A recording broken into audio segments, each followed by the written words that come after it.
Assalamualaikum warahmatullahi wabarakatuh. Alhamdulillahirabbil alamin. Wassalatu wassalamu ala asyrafil anbiya'i wal mursalin nabiyyina wa habibina Muhammad wa ala alihi wa sahbihi ajma'in. Amma ba'du, saudaraku semuanya, hadirin hadirat, pemirsa, penonton dan keluarga Al-Hayah Media, warga masyarakat, tetangga bangsa Indonesia. Semoga Anda semuanya dalam keadaan sehat jasmani dan rohani, selamat dari segala macam bahaya, ketakutan dan cobaan, dimudahkan segala urusan, sukses dan berkah, amin ya rabbal alamin. Saudaraku semuanya, tanggal 21 Muharram berhubungan dengan juz 21 dan banyak kandungan di juz 21 ini, mulai dari ayat yang ke-46 dari surat Al-Ankabut, ya kan, sampai ayat yang ke-30 ya di surat Al-Ahzab.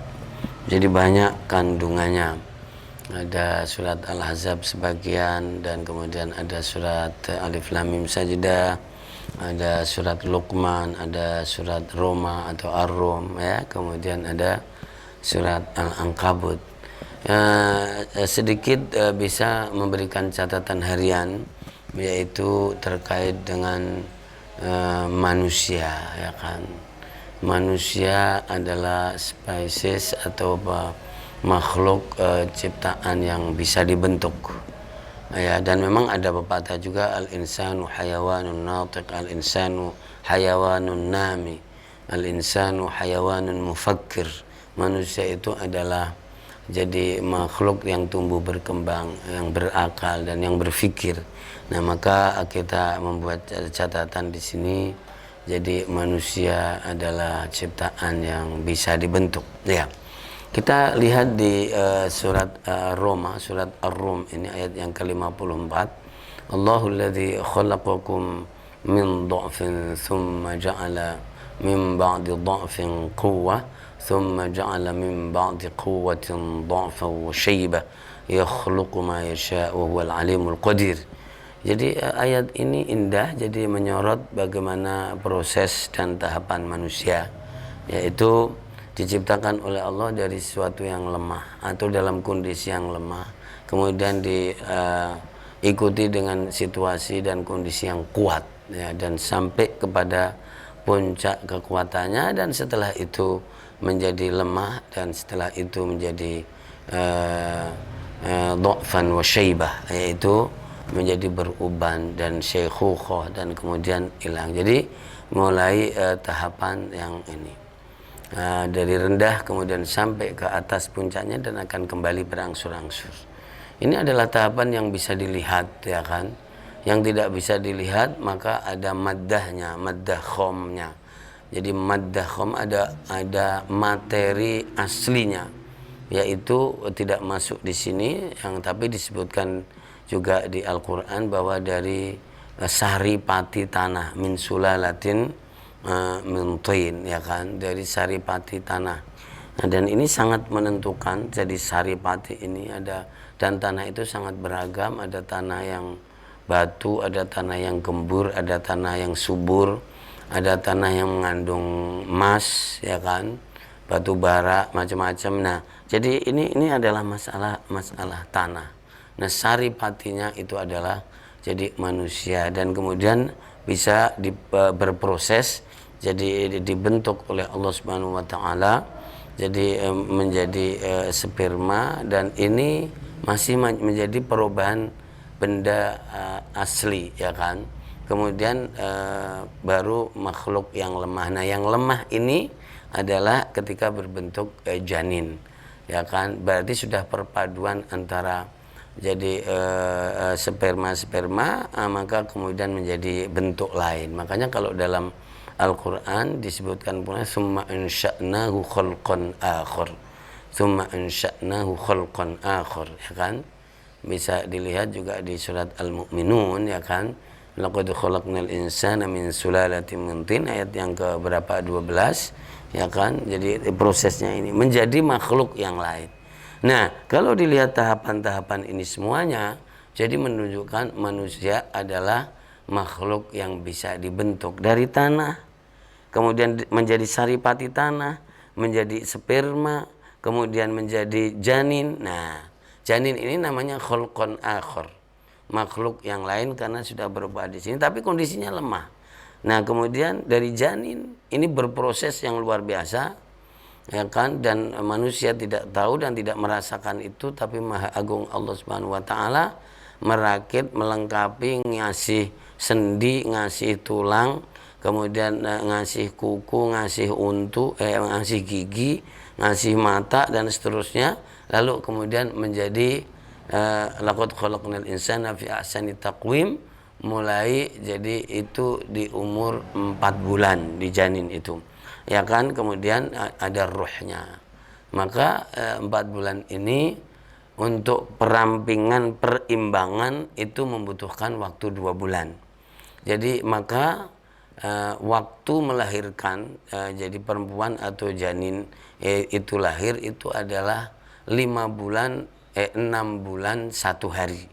Bukan 6 bulan, 5 bulan sempurna, kemudian masuk 6 bulan, berjalan 1 hari itu sebentar, 6 bulan sempurna, kemudian masuk 1 hari itu adalah sudah boleh lahir, dan itu sudah sempurna. Itu adalah janin dalam kondisi sempurna, sudah imbang semuanya ciptaannya. Jadi gedenya kepala, kemudian panjangnya hidung, tangan, kaki itu sudah seimbang, sudah sempurna, ya. Jadi seperti itu. Maka ini berproses dan dibentuk. Nah, artinya kita bisa menciptakan sebuah pendidikan yang melihat proses-proses ini semuanya. Jadi saya ingin mencari murid-murid yang hebat misalnya, itu juga bisa. Tapi ini agak riskan karena kalau mau mencari nanti akan membuat flyer begini, kita menerima jadi santri yang orang tuanya memang jadi orang yang berdarah biru misalnya. Nah, kan gitu kira-kira. Jadi ini adalah tanah tadi. Kita merujuk kepada tanah. Jadi tanah wal baladu thayyibu yakhruju nabatu, itu di situ. Tanah yang bagus pasti akan menghasilkan bagus, itu pasti. Nah, jadi bebet, bobot, apa namanya itu?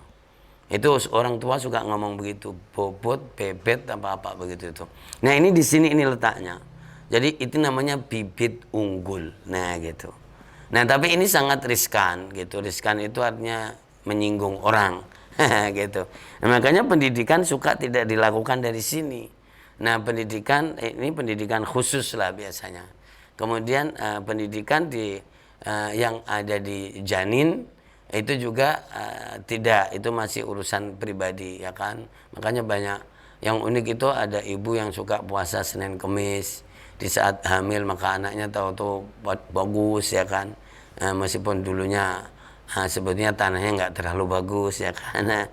Di saat hamil dia lagi seneng ngaji, seneng zikir, dekat dengan ulama, ternyata pas janin itu yang itu menjadi orang alim. Itu bisa seperti itu. Ini bagian dari jadi proses juga kurikulum, ya kan. Tapi kalau pendidikan formal ya selalu dimulai dari setelah lahir, yaitu tadi minal mahdi ilal lahdi. Nah, ini manusia itu bisa dibentuk masih ketika masih tanahnya tadi, bahkan bisa disiapkan.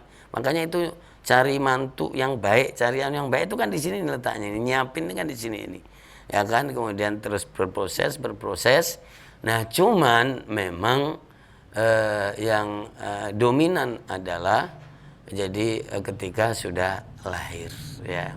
Sudah lahir itu namanya sibghah dan siyagah, yang bisa dilihat oleh orang banyak. Tapi sebetulnya sebelumnya itu adalah apa namanya? Jadi sudah juga bisa dilakukan itu. Naam. Ya.